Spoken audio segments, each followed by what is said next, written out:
Évangile de Jésus-Christ selon saint Jean, chapitre 20, des versets 2 à 8.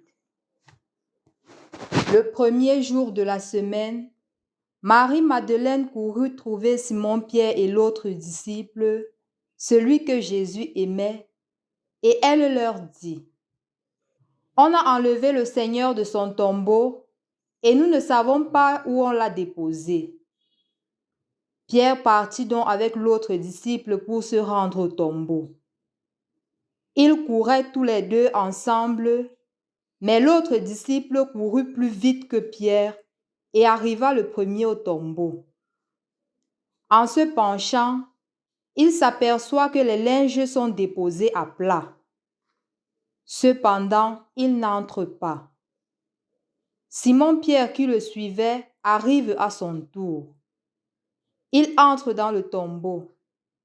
Il aperçoit les linges posés à plat, ainsi que le suaire qui avait entouré la tête de Jésus, non pas posé avec les linges, mais roulé à part à sa place.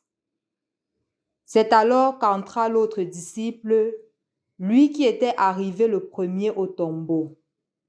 Il vit et il crut.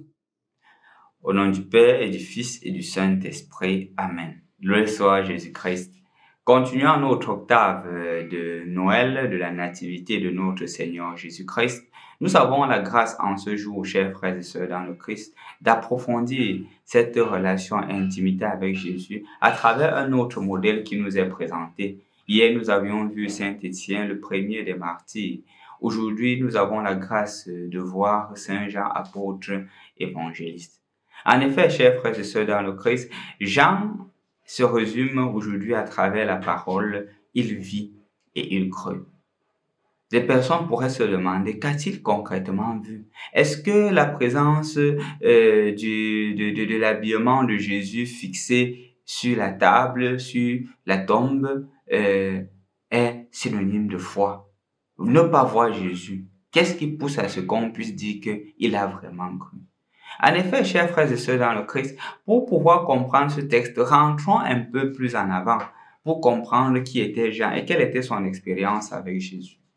On se rappelle que Jean a été un disciple de Jean-Baptiste, mais quand Jean-Baptiste a pointé Jésus comme étant l'agneau de Dieu, Jean s'est détaché de Jean-Baptiste, il s'est mis à suivre Jésus. Et pendant ce temps, il faisait partie du cercle privé de Jésus. On se rappelle clairement que la fille de Jaïr, quand Jésus va guérir la fille de Jaïr, qu'est-ce qu'il fait? Il met à son côté Jean, Jacques et Pierre. On se rappelle encore la transfiguration. Qui est-ce qu'il met à son côté? Jean, Jacques et Pierre. On se rappelle aussi lorsqu'il monte quelque temps avant sa mort sur le mont. Qui est-ce qu'il part avec au mont des Oliviers? Il va avec Jean, Jacques et Pierre. Justement pour montrer combien ces personnes étaient proches de Jésus.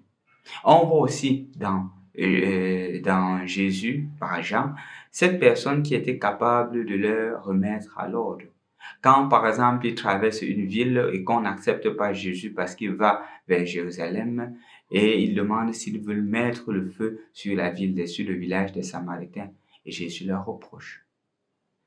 On voit encore en Jean, celui-là qui a fait l'expérience d'un Dieu qui ne fait pas la discrimination, d'un Jésus qui ne fait pas la discrimination. Quand les mamans viennent voir Jésus et disent que, regarde, nous voulons qu'un de nos fils, l'un siège à ta gauche, l'autre siège à ta droite. Mes deux fils, l'un siégeant à ta gauche, l'autre siège à ta droite. Jésus dit qu'il ne me revient pas de le faire. Il ne me revient pas de faire cela. C'est à mon Père. Même si vous allez boire la coupe. Et justement, on voit encore Jean, celui à qui Jésus confie sa mère. Femme, voici ton fils, fils, voici ta mère. Donc, chers frères et sœurs dans le Christ, quand Jean a passé le temps avec Jésus, il a eu l'expérience de quelqu'un qui sait ce dont il est question.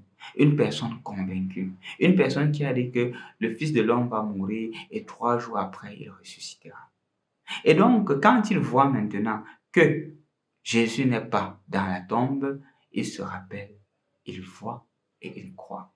Il croit fermement que la mort n'a pas eu le dernier mot sur Jésus. Il croit fermement que la mort n'a été qu'un passage. Et donc, en croyant en la résurrection de Jésus, il croit aussi que la mort n'est pas aussi puissante que cela. Parce que du vivant de Jésus, il a ressuscité les morts. On avait peur de la tempête, on avait peur de la mer, mais Jésus a marché sur les eaux. Comme pour dire qu'il n'y a aucun pouvoir qui soit au-delà de Jésus. Jésus est omnipotent, omniprésent, omniscient. Chers frères et sœurs dans le Christ, c'est aussi l'invitation que chacun d'entre nous est appelé à faire, spécialement en ce moment où nous tendons vers la fin de l'année. Parfois, le voir et croire ne fait pas partie de nos mentalités.